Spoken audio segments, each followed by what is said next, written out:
Shalom et bienvenue dans ce média alors que nous allons commencer avec cette nouvelle envolée spirituelle.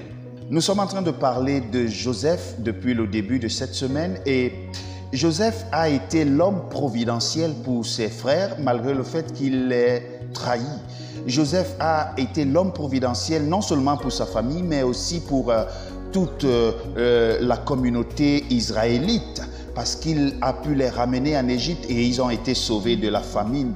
Sa famille a donc vécu, sa famille ainsi que sa nation, dans un coin de l'Égypte appelé Goshen et ils ont passé des jours heureux lorsque Joseph vivait. Sauf que Joseph ne pouvait pas vivre éternellement.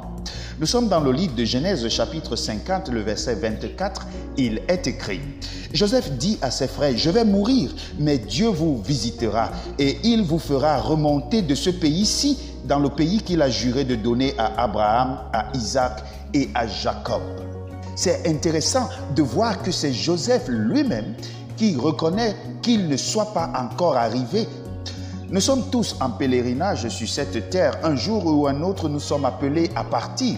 Nous pensons et nous espérons, et nous savons d'ailleurs que notre maison est dans le ciel. C'est vrai, sur cette terre, nous pouvons avoir des gens qui soient providentiels pour nous. Nous pouvons avoir des amis qui puissent nous aider et nous sortir de quelques situations. Mais ces derniers ne sont pas éternels. Des fois, ces derniers viennent à mourir. Des fois, ces derniers viennent à nous trahir.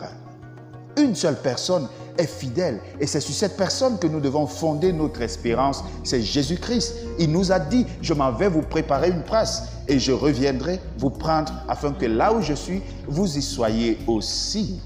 Ne mettez jamais votre espoir en un être humain parce que tôt ou tard, il peut vous lâcher.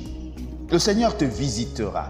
Quelle que soit la souffrance par laquelle tu passes aujourd'hui, la parole de Dieu est claire. Joseph dit à ses frères, Dieu vous visitera.